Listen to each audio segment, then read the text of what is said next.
Semua nabi yang diutus Allah Subhanahu wa Ta'ala memiliki keistimewaan masing-masing. Di antaranya ada yang dikaruniai wajah tampan, kecerdasan, sampai ada pula yang diberikan kekayaan yang berlimpah seperti Nabi Sulaiman alaihi salam. Nabi Sulaiman alaihi salam dikenal sebagai nabi sekaligus manusia paling kaya dalam kisahnya. Sebelum Nabi Sulaiman lahir, gelar ini sempat dipegang oleh ayahnya, yakni Nabi Daud alaihi salam. Tertera dalam karya berjudul Kisah Al-Anbiya yang disusun oleh Abi Fida, Ismail ibn Katsir, Nabi Sulaiman merupakan anak bungsu dari Nabi Daud alaihi salam, dan ibunya dikenal sebagai Tasyayu bin Surah. Allah Subhanahu wa Ta'ala memberikan kepadanya kenabian dan kekuasaan atau kerajaan untuk menjadi pemimpin Bani Israel. Selama memegang peran kepemimpinan, beliau menunjukkan kepribadian yang bijaksana dan selalu mengemban tanggung jawab terhadap segala aspek kehidupannya. Tindakan-tindakan dan cara Nabi Sulaiman menggunakan harta serta kekuasaan yang dimilikinya mencerminkan kesungguhan dalam memikul tanggung jawabnya. Sebagaimana dikisahkan dalam Al-Quran pada surat An-Naml ayat 20-21, kala itu Nabi Sulaiman sedang mengumpulkan seluruh tentaranya yang terdiri dari manusia, jin, dan binatang. Namun, dalam pertemuan tersebut, burung hudhud tidak hadir. Beliau pun memeriksa tempat di mana para burung berkumpul, kemudian berkata yang artinya, mengapa aku tidak melihat burung hudhud? Apakah dia termasuk yang tidak hadir?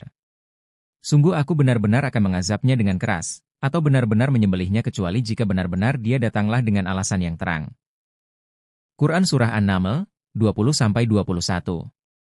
Menurut Muhammad Ghufron Hidayat dalam buku Rahasia Kekayaan Nabi Sulaiman, sikap tegas Nabi Sulaiman terhadap burung hudhud adalah bukti bahwa ia menyadari jika semua harta, kekuasaan, termasuk prajuritnya, merupakan karunia sekaligus titipan dari Allah Subhanahu wa Ta'ala yang kelak akan dimintai pertanggungjawaban di akhirat. Nabi Sulaiman diberikan nikmat oleh Allah Subhanahu wa Ta'ala, yaitu dengan memiliki kemampuan untuk memahami bahasa binatang. Hal ini diterangkan dalam salah satu surah Al-Quran, yang artinya, "Hai sekalian semut, masuklah kamu ke dalam sarangmu, agar kalian tidak terinjak Sulaiman dan bala tentaranya, sedangkan mereka tidak mengetahuinya." Mendengar itu Nabi Sulaiman tertawa seraya berdoa kepada Allah Subhanahu wa Ta'ala, "Ya Tuhanku, tetapkanlah hatiku buat bersyukur kepada Engkau, yang telah memberikan karunia kepadaku dan kepada ibu bapakku, dan masukkanlah kami ke dalam hamba-hambaku yang saleh-saleh." Quran Surah An-Naml ayat 18-19. Selain dianugerahi mukjizat untuk memahami bahasa binatang, Nabi Sulaiman juga dikenal sebagai individu terkaya sepanjang masa. Dalam sebuah ayat Al-Quran ditunjukkan bahwa kekayaan Nabi Sulaiman begitu melimpah hingga tak terhitung jumlahnya. Sebelumnya, tim arkeolog yang dipimpin Profesor Erez Ben Yosef dari Tel Aviv University menemukan situs arkeologi di Israel.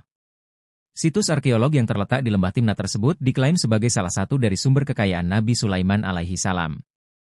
Tim arkeologi yang melakukan penggalian di lembah Timna Israel meyakini telah menemukan alasan mengapa Nabi Sulaiman yang juga seorang raja memiliki kekayaan berlimpah. Lembah Timna terletak di gurun Israel, lebih jauh ke selatan Qumran. Sejak 1964, ahli arkeologi telah melakukan penggalian di sana. Mereka menemukan jaringan tambang, yang diakini dikerjakan Buddha Raja Sulaiman, seperti yang dieksplorasi dokumenter Smithsonian Channel, Secrets, King Solomon's Mines, menurut laporan Express, dikutip dari laman Arkeanews. Menurut dokumenter tersebut, arkeolog mungkin telah menemukan sumber kekayaan Raja Sulaiman. Di sana, Nabi Sulaiman diperkirakan sukses memisahkan biji tembaga dari batuan yang ditambang. Bagaimanapun, tembaga menjadi salah satu sumber daya yang paling dicari di muka bumi saat itu. Tembaga diolah menjadi berbagai peralatan dan senjata yang banyak digunakan oleh orang-orang pada saat itu. Itulah alasannya pertambangan tembaga menjadi salah satu sumber kekayaan Nabi Sulaiman sekaligus menjadi industri yang sangat menguntungkan dan mendorong perekonomian suatu wilayah kala itu. Mengutip buku Keajaiban 1000 Dinar, sejumlah ahli sejarah mencoba membaca manuskrip-manuskrip Samawi. Beberapa dari mereka meyakini kalau Nabi Sulaiman memiliki harta kekayaan lebih dari 500 miliar dolar Amerika atau 7,7 rupiah kuadriliun. Namun, angka tersebut hanyalah prediksi. Kenyataannya sangat mungkin jauh lebih banyak dari jumlah tersebut jika didasarkan pada riwayat-riwayat yang ada. Saking bermegah-megahannya Nabi Sulaiman ketika itu, ia berdoa kepada Allah Subhanahu wa Ta'ala supaya kerajaan dan kekayaannya tidak diturunkan kepada anak-anak keturunannya. Sebab, ia takut akan terjadi perebutan kekuasaan hingga pertumpahan darah untuk mendapatkan hartanya. Akhirnya, kerajaan Nabi Sulaiman diruntuhkan oleh orang-orang Yahudi. Itulah tadi penjelasan tentang kekayaan Nabi Sulaiman alaihi salam yang disebut-sebut sebagai manusia terkaya di muka bumi ini. Anggapan tersebut tidak berlebihan jika melihat kekuasaan dan kekayaan yang dimilikinya semasa menjadi pemimpin, setidaknya berdasarkan Al-Quran, manuskrip lama, dan pendapat para ahli.